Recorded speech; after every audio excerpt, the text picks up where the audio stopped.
I had dedicated every bit of my energy to pushing the company forward. Despite my relentless efforts, my wife, Lily, who also served as the CEO, removed me from the executive team. She did this solely to allow her new lover, Kenji, to take over my position. Both of them openly displayed their emotions in my presence. Lily cried softly, like a delicate flower, pleading for me to relinquish my shares. Kenji, showing genuine concern, remarked that if he were in Lily's place, he wouldn't let her endure such hardship. He added that a husband shouldn't hide financial matters. Unexpectedly, I reacted by slamming the table and firmly rejecting their pleas. I decided to go on strike, plunging the company into a severe crisis. Lily wept and begged me to return, imploring me not to abandon her. Initially, I agreed. But moments later, I pulled a divorce agreement from my underwear and slapped it onto her face, declaring that I couldn't leave her. I reminded her that she still owed me what was rightfully mine. It felt incredibly satisfying to take my first day off from work. At 27, I finally appreciated the simple joy of waking up without an alarm. I stretched leisurely in bed and reached for my phone to check the time. Upon unlocking it, a flood of calls and messages overwhelmed me. I answered one casually, only to hear the reproachful voice of the general manager scolding me, "Alex, why haven't you been showing up? The client proposal is due tomorrow, and no one's handling it." Panic spread among the staff. I turned over, adjusted my position, and responded slowly. "Manager, we had our annual meeting a few days ago, and Lily personally granted me time off. I've already handed over all my responsibilities. You can speak to Ethan about it." The general manager hesitated, stuttering. "Ethan is still in the adjustment phase." I scoffed. "Looks like you'll need to support him more." I hung up before he could say anything further, tossed the phone aside, and pulled the covers over me. It was only 9 a.m., plenty of time for another nap. The company's chaos didn't concern me. I was merely an ordinary employee who had been granted time off by the boss. However, before I could relax, there was a loud knock on the door. "Alex, come out here." My peaceful rest was shattered. I opened the door, annoyed, and asked, "What's the matter?" Lily stood there, arms crossed, forcefully pressing her chest. She complained, "Seriously, it's just because you missed the promotion and year-end bonus? Do you have to make such a scene? There's so much happening at the company. Can't you handle your responsibilities and do something else?" I lowered my head, scratched my ear, and muttered to myself, feeling mentally assaulted. I needed another nap to recharge. In a swift motion, I slammed the door shut and locked it. Lily was taken aback by my reaction, standing there in shock as she shouted from behind the door, "Alex, if you keep this up, we'll just get a divorce." I was speechless. Why did she always threaten me with divorce? I pinched the bridge of my nose, leaned against the door, and sneered, "Fine, let's get a divorce. We'll go to the Civil Affairs Bureau tomorrow. Whoever refuses is a jerk." Lily's voice softened instantly. She switched from a hard to a soft approach, pleading, "Darling, I'm sorry.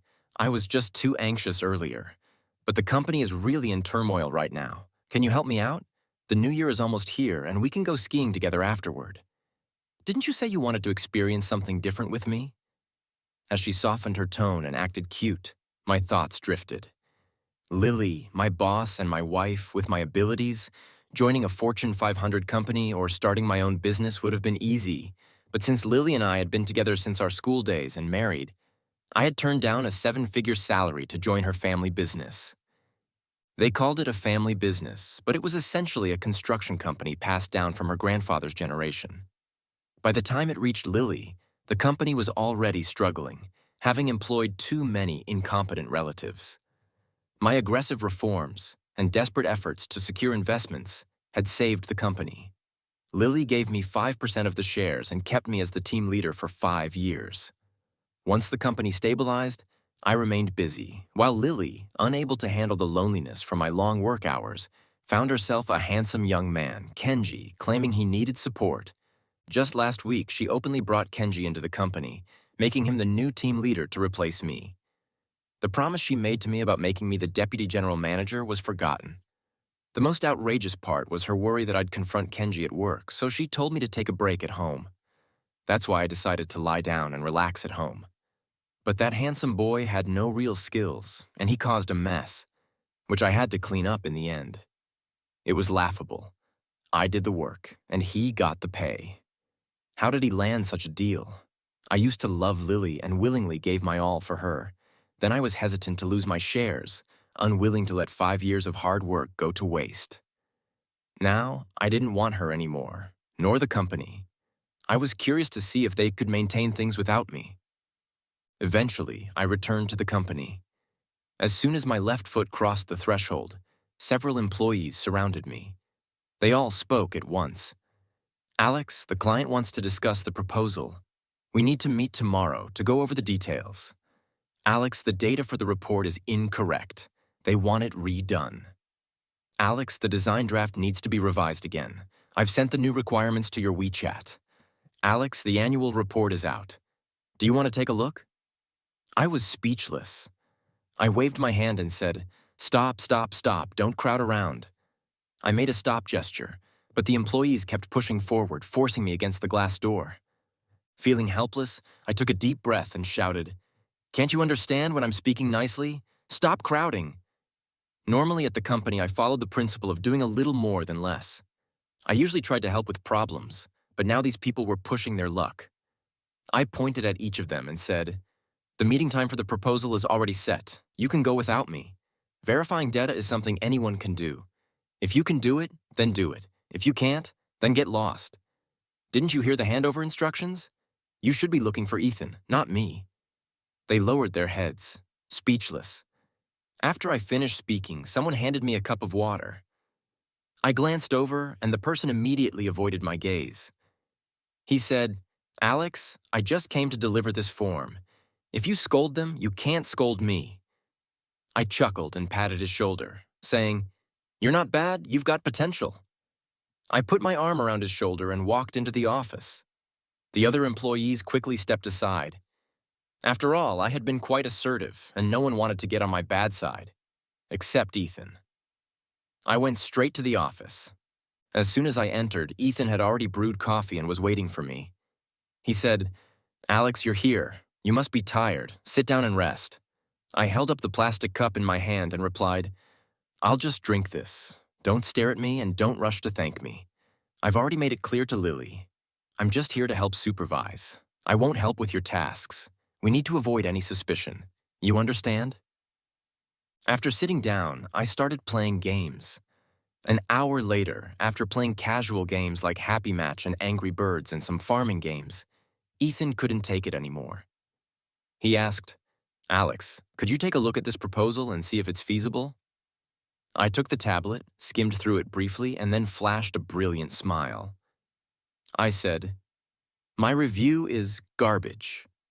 If you scatter some rice on the keyboard, even a chicken could write better than you. A 500K budget for materials and you quoted 200K. What's going on? Is the client your father? Are you planning to pocket the remaining 300K yourself?" For the entire day, my sarcastic remarks echoed throughout the company. Eventually, Ethan broke down in tears. A man in his 20s, a few harsh words made him feel so wrong that he turned and ran out. When he came back, he brought Lily with him. Lily, looking displeased, said, "Alex, I know you're unhappy with Ethan. He may be inexperienced since he just graduated, but isn't this exactly the time for you as his senior to help him out? This is one of the year-end projects for the company. Getting it done early is good for everyone. You're a shareholder too. If the proposal is delayed, you won't get your dividends either."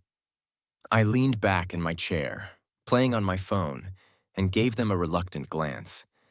Ethan, taller than Lily, was now cowering behind her, peering at me with a challenging look. I impatiently asked, "So, what exactly do you want to say?"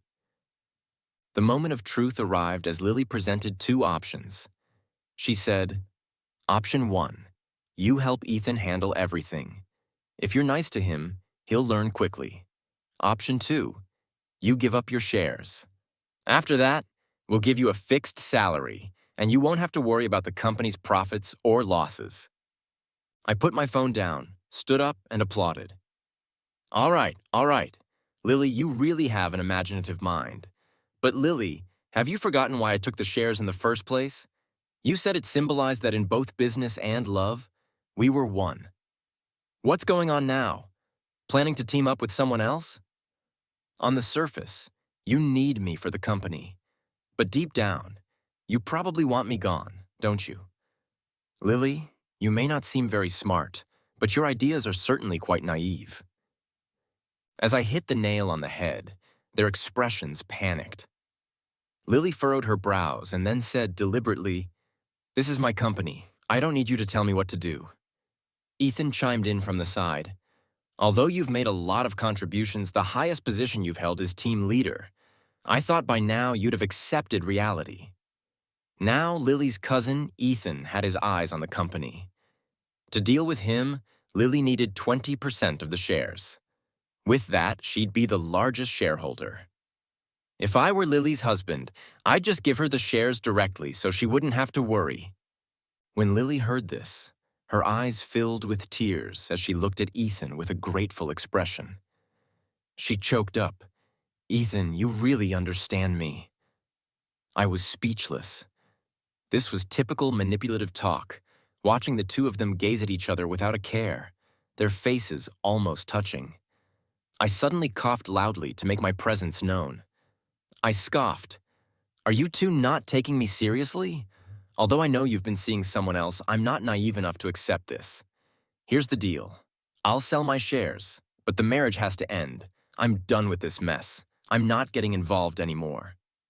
A glint of excitement flashed in Ethan's eyes, and he dragged Lily out.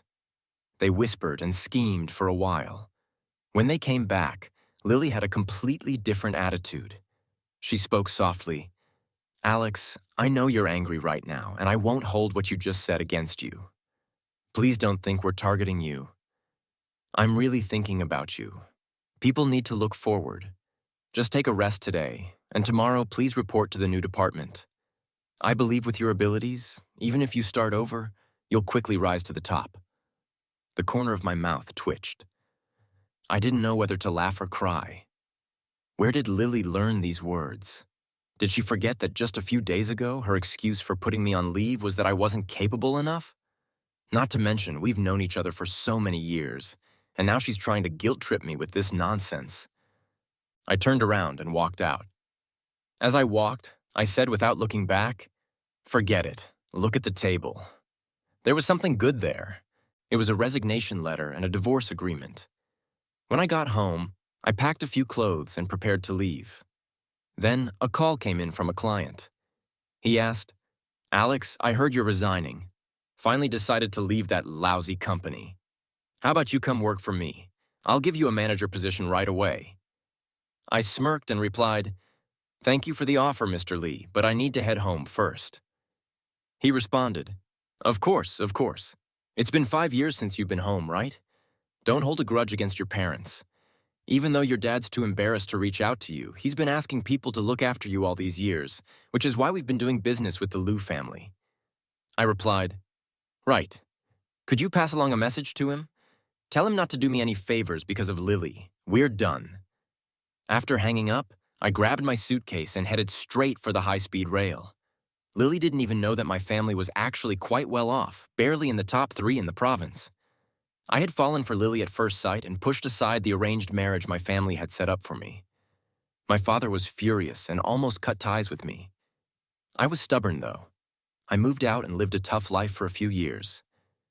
This time, when I returned home, I brought a lot of supplements for my parents. After apologizing and saying a lot of good things, their expressions softened. My mom patted my back and said, "We know everything that's been going on. Just relax. The rest is up to your father." My dad, with a dissatisfied expression, said, "How have you ended up like this? You've let them walk all over you." I shrugged and said, "I'm not going to fight over something like that." My dad continued, "Since she's made her choice, she should face the consequences, good or bad." After reconciling, I packed my suitcase again and left. This time, I went north and hired a ski instructor. Lily had actually said one thing that was right. I had wanted to go skiing for a long time, and I could ski alone. By the time I had learned the ropes, 2 months had passed. When I opened my phone, which had been off for so long, I was bombarded with hundreds of messages. The most recent one was a voice message from Lily. She said, "Alex, I know I was wrong. Can you come back so we can talk?" I quickly skimmed through Lily's messages. They started with some accusations like, "The company is at a crucial point. How can you just leave without a word? Alex, you've really changed. Huh? You're not even coming home anymore. If you have the guts, don't come back." Then came confusion. Like, why are all the major clients asking for their orders to be canceled? Did you say something behind my back? Alex, why do you have to make things so difficult? Finally came the pleading. "It's not what you think between Kenji and me. We've been together for 7 years. Why don't you trust me? I really can't live without you. Alex, I know I was wrong. Can you come back so we can talk?" Lily probably didn't realize how easy it was to read her emotions. She wore her feelings on her face. Everything she did or wanted was written all over her expressions. My family started opposing my relationship with Lily because they investigated her background. The Liu family was huge, with 2 or 3 dozen members across 3 generations. With so many mouths to feed and relying on a barely surviving company, Lily's childhood hadn't been easy.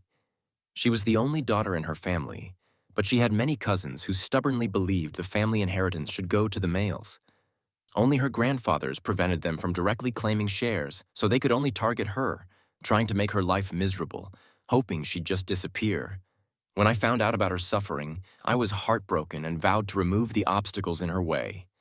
Back then, when I reformed the company, I offended a lot of people and ended up being disliked by both families. Yet Lily hid behind me, playing the role of a virtuous wife, pretending to be a docile little wife who listened to everything I said, always apologizing for me when I offended others, keeping herself spotless. I was blinded by what I thought was love, and it took me this long to see Lily for what she really was, but none of this mattered anymore. It was time for me to reclaim my life. I returned to my family's company. The first project I took over was a collaboration with Lily's company. I glanced at my dad, who was leisurely making tea, and he said, "Aren't you and her still not done with your business? I'm just giving you a chance here." That's true. Lily and I hadn't divorced yet. So 3 months later, I was back. The company had changed a lot. More than half of the desks were empty. The front desk was now occupied by a new face who smiled and asked, "What can I help you with?" I replied, "I'm here to discuss the collaboration with Lily." Since we had an appointment for this time, her smile faltered immediately. She said, "Boss Lee isn't in right now." I raised an eyebrow and asked, "Not in? I came all the way here to find her, and now she's going to ghost me." The receptionist bowed and apologized. "I'm sorry, but I'm not sure. She left half an hour ago and hasn't returned yet. Would you like to wait for her? I can get you a cup of coffee." Curious about what Lily was up to, I agreed. Soon, someone came over and said, "Alex, are you coming back to work here?" I looked up to see it was the same person who had given me water last time. "What was his name again?" I asked. He replied, "Alex. You can just call me David." I said, "Ah, David, I see a lot of desks are empty. You haven't left yet." David tugged at his desk tag and gave a wry smile. "Yeah, too many people have left. I'm just an intern, but somehow I ended up as the team leader." While Lily was still gone, I invited David to sit down. I asked, "What's been going on these past few months? How did things end up like this?" Seeing my curiosity, David saw an opportunity to vent and immediately began spilling his frustrations. It turned out that after I left, Kenji's flaws began to show. The reason he could get close to Lily was because of his looks and his silver tongue, not his work ability. Within the first week, he failed to secure 3 deals, including one with a long-term client. Although I knew Mr. Lee had torn up the contract because of me, it didn't stop the gossip from spreading throughout the company. People never liked an outsider coming in. When I was around, they had it easy. Even if they messed something up, someone would clean it up for them. But when Kenji came in, they had to split his work, clean up his mess, and still didn't get any gratitude. Soon, the most capable people in the company, after receiving their year-end bonuses, decided to resign and leave. Lily had no choice but to hire new people to fill the gaps. However, hiring was taken over by Kenji. He was afraid that new hires might surpass him, so he refused to hire anyone with a higher degree or better skills. In the end, they hired a bunch of sycophants who were completely useless. It wasn't a case of 3 cobblers equaling a Zhuge Liang. The new hires couldn't even handle the work I did alone back then. With the company losing several big clients and making poor hires, its financial burden only increased. It was then that Lily remembered my value and wanted me to return and clean up the mess. Unfortunately, she couldn't get in touch with me. Lily was displeased with Kenji's disruptions and had ignored him for several days. Later, I don't know what kind of sweet talk Kenji used on her, but not only did she forgive him, but they also publicly flaunted their relationship at the company. The remaining employees also flattered them, saying they were a perfect match. After making Lily happy, Kenji's behavior became even more outrageous. For example, whenever he didn't like someone, he would resort to underhanded tactics to frame them, then twist the story to Lily. She, being emotional, would blindly fire the employees. He thought that by doing so, he could prove his position in the Lu Group. What he didn't realize was that the company had already lost quite a bit just dealing with the N+1 liabilities. Today, things went even further. Kenji fell down the stairs. Although it was just a few steps, he insisted on being hospitalized. Knowing there was a client meeting in the afternoon, Lily still went with him. I listened to all these gossiping details, and only when David was about to finish his shift did Lily finally return. 3 months had passed, and Lily looked considerably more haggard, with fine lines appearing on her face. When she saw me, her eyes widened in surprise before she quickly walked over with a smile, saying, "Alex, you're finally back. I knew you couldn't let go of the company. Couldn't let go of me." Before she could finish her sentence, I pushed her hand away, coldly replying, "Miss Liu, please respect yourself. I'm here for business." I waved the folder I was holding in front of her, sneering, "Miss Liu, you sure have a lot of authority. This is the first time I've seen someone let a client wait for 4 hours without a single apology." Lily swallowed hard, disbelief written across her face as she asked, "Are you with Penguin Tech? How is this possible? The company hasn't even approved your resignation." I closed my eyes, feeling helpless. "Stop making a scene. Don't forget I've already submitted my resignation, handed over my work, and it's been 3 months since I last showed up. Let's just say, who says I can't work 2 jobs? And right now, it's not your place to question me with your company's attitude. I think we should cancel this collaboration." Lily finally realized that I was no longer the small employee she could easily manipulate. She quickly grabbed my arm, saying, "Alex, let's talk properly." "Okay, there's a reason for this. Kenji fell down the stairs and almost broke his leg." I couldn't help but laugh. I asked, "Almost broke his leg? So he didn't? Isn't Kenji in his 20s now? Don't tell me a man his age can't go to the hospital by himself.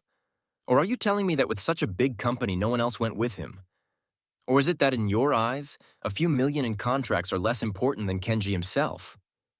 Lily was speechless after my series of questions, unable to come up with a response. She could only mutter, "After all, he was injured in my company." I raised my hand to stop her from speaking further. I said, "I don't care about the love and hate between you two. I didn't sit here for 4 hours just to question you.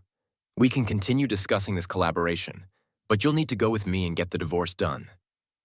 Because of my unyielding attitude, Lily reluctantly led me into her office and began discussing the design proposal. This was a significant project for me, a design and renovation for a new branch of the company. If successful, Mr. Lee's company could earn at least $1 million.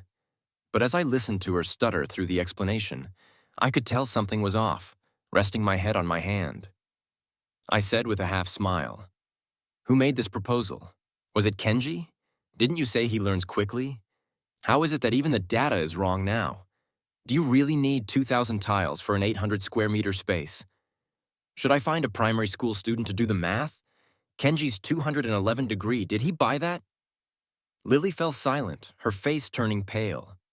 I didn't have the patience to listen to her excuses any longer. I stood up and said, "In that case, there's no need for us to collaborate." She rushed over, grabbing my sleeve, forcing a bitter smile. She asked, "So, can we not get divorced?" Lily's thought process was something I couldn't quite figure out. I chuckled coldly. Wasn't it you who said work and family should be kept separate? Why is it that now you can't make up your mind?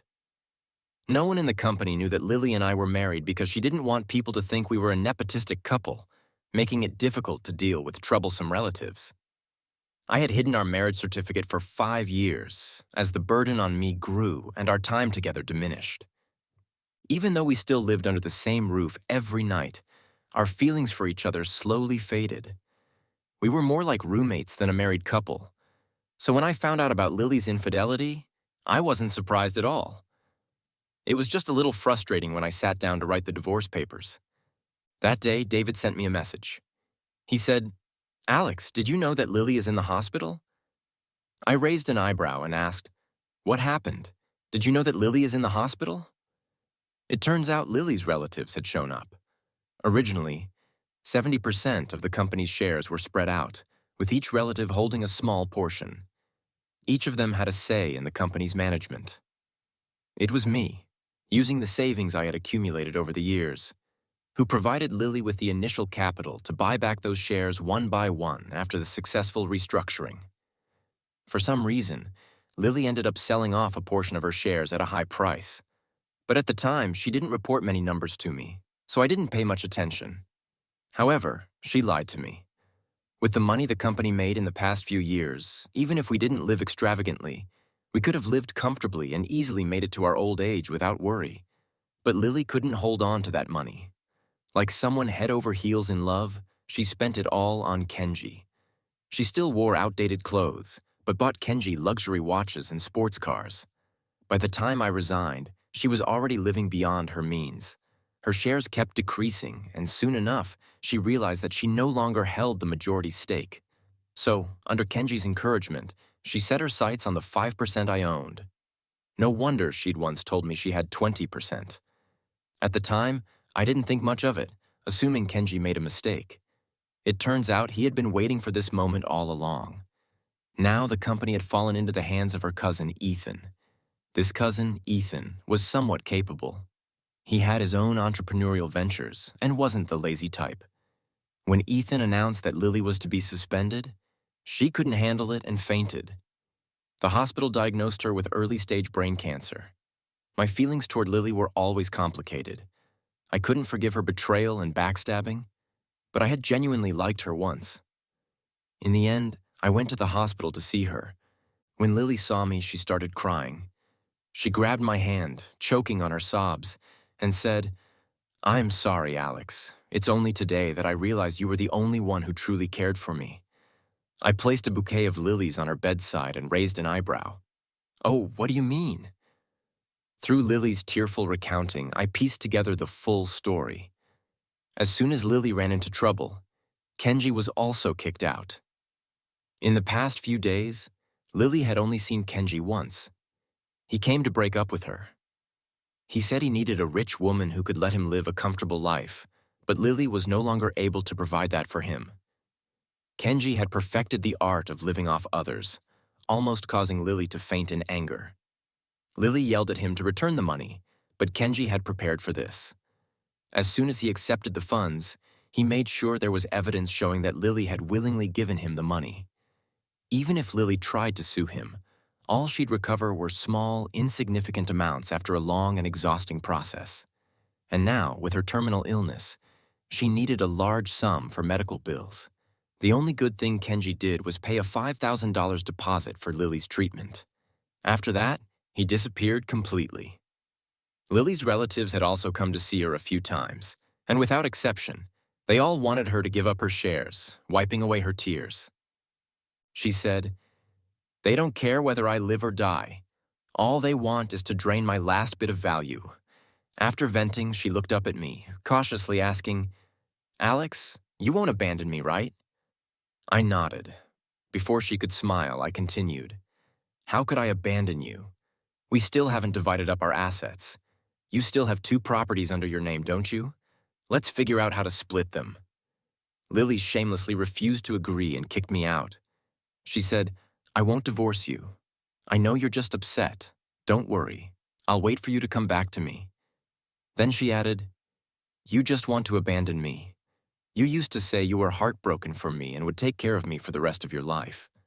We've been together for 7 years, and now that I have cancer, you still want a divorce. You're no different from those bastard relatives of mine. It's hard to believe that these 2 contradictory statements came out of Lily's mouth, one after the other. People outside overheard her words and looked at me with reproachful eyes. They whispered, This guy looks decent, but who would have thought he'd do something like this? He's wasted that girl's 7 years. It's about time he paid her back. Lily didn't expect to receive such recognition and immediately became arrogant, saying, Did you hear that? You're still my husband. You should take care of me. My expression turned cold.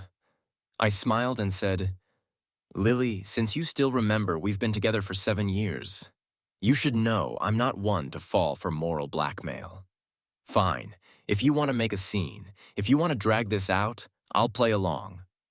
I'll pay for your medical bills, and when the time for separation comes, I'll file for divorce. Let's see who can outlast the other. With that, I turned and left, leaving Lily alone to silently cry. The next day, the internet was flooded with insults directed at me.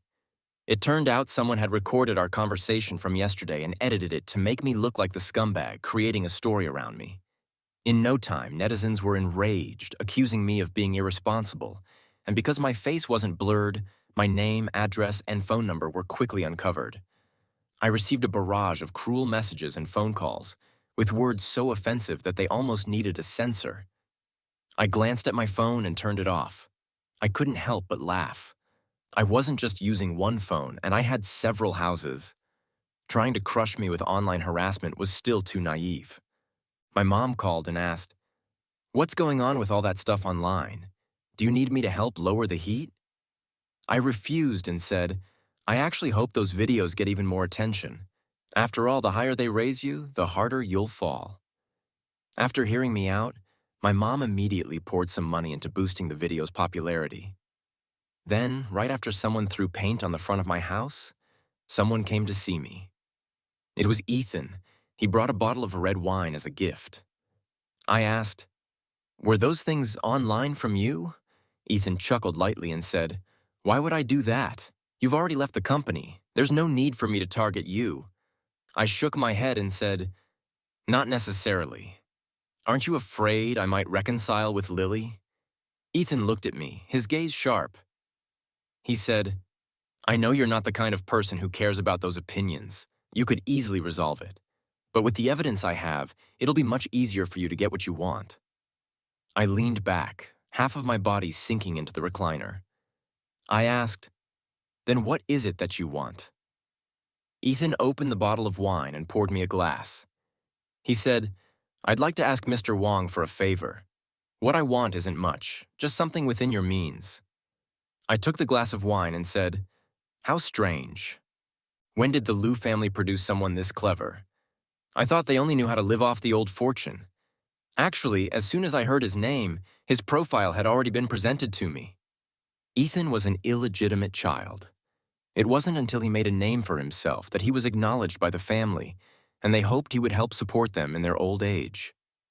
Ethan didn't have much affection for the Liu family. His mother had thought she had found true love, but after she got pregnant, she found out he was already married. After angrily breaking up, the fetus was already 4 months old, and if she had gone for an abortion, it could have endangered her life. Ethan's birth was never welcomed by anyone. He was a self-made man, step by step, all the way to where he was today. His return to the Liu family was only to use the company as a stepping stone for his own goals. After seeing Ethan's background, I couldn't help but reflect. In this world, there is no such thing as the worst situation, only worse ones. When I was in love with Lily, I would be heartbroken whenever she faced even the slightest injustice. Now that I no longer loved her, even if she had cancer, I felt no sympathy. The only concession I made was my final act of kindness. Ethan didn't take advantage of me. He simply bought the 5% share I owned at a fair price and expressed interest in future collaboration. Things quickly took a turn. When someone dug up that I was the only son of the G family, I issued a statement through the company's official Weibo account. I consolidated the evidence I had with Ethan and published the full video from the hospital, establishing that Lily had been cheating during our marriage. Netizens quickly began discussing. This woman is turning the tables. She was the one who cheated first, and now she's blaming the ex-husband for not taking care of her after her lover ran off. She's out of her mind. If I were in her place and was morally blackmailed, I'd snap and start hitting people. Apologies to Alex. Sorry, I wrongly blamed you earlier. Once the statement was released and the evidence posted, netizens began to turn on Lily. I heard that many people who had been used as pawns in the hospital went to confront her.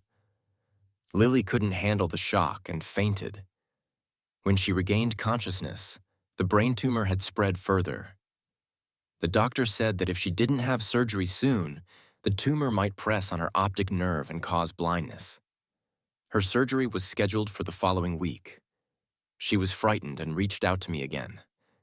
She said, "Just stay with me through the surgery, and afterward I'll agree to divorce you." I agreed. But 2 days later, I made a trip to the police station. It wasn't for nothing. Lily had an accident. She had fallen down the stairs, hitting her head and leaving a large gash. There was no major issue, but when she woke up, she started shouting that someone was trying to kill her. The doctors couldn't convince her, so they checked the surveillance footage. It turned out that someone had indeed pushed her from behind. However, the person was wearing a mask and glasses, so their identity was unclear. After Lily reported it to the police, she claimed she knew the person and pointed the blame at me. Well, it turns out I didn't know the person. When I found out Lily was cheating, I had specifically followed her for a while. Her intimate moments with her lover were etched into my mind, impossible to forget. So, when I saw the figure in the surveillance footage, I immediately knew who it was. Yes, it was Kenji who had pushed Lily. After I gave my statement, the police immediately moved to arrest Kenji. Kenji, knowing he couldn't escape, admitted to the crime in hopes of getting a lighter sentence for cooperating. It turned out that Ethan had also made a deal with Lily regarding the shares. Ethan's promise to her was to help her recover the money for Kenji and to interfere with his new relationship. Kenji had attached himself to a new rich woman, but she was also married, and her husband had a much shorter temper than mine. When the husband found out about Kenji, he had Kenji stripped and dragged through the streets while cursing him out. After that incident, Kenji's reputation was completely ruined. As if things couldn't get worse, Kenji was also sued by both Ethan and Lily. They accused him of embezzling company funds and demanded he pay back the money. Kenji, being reckless, didn't want to see anyone else doing better than him, so he targeted Lily. In the end, since Lily refused to settle, Kenji was sentenced to 6 years in prison. His cars, houses, and other assets were auctioned off to cover the debts. Lily's surgery was a success. The doctor said that as long as she followed the treatment plan and had regular checkups, living for several more decades wouldn't be a problem. The day she was discharged from the hospital was the same day we went to register our divorce. Walking out of the Civil Affairs Bureau, Lily looked at me hesitantly and asked, "Will you get married again in the future?" I casually tucked the divorce certificate into my pocket and replied, "It's hard to say. If I find someone I'm interested in, I'll pursue it. If not, it's fine. After all, my money is enough to support me in my old age." Seeing my relaxed attitude, Lily's eyes reddened. She said, "You're always like this, as if nothing can affect you, actually. At first, I didn't mean to cheat. I just wanted to get your attention, to see if you'd get jealous and angry over me. But gradually, I was put on a pedestal by Kenji. His mind and eyes were all on me, and that's what I wanted to feel from you." I glanced at her, speechless, and said, "It doesn't matter now. It's pointless to talk about these things at this point. Maybe I didn't do everything right, but at least I didn't betray you. Your remorse, your apologies, and your love can no longer stir anything in me because from today, we're strangers. Take care of yourself, Lily." I wouldn't tell her that I had also been confused at times, that I had cried in the dead of night, and that I'd cursed the world for the cruel jokes it played on me. But people always move forward. What doesn't kill me only becomes the driving force for my future. So what if I lost love? There are still countless beautiful views waiting for me to see.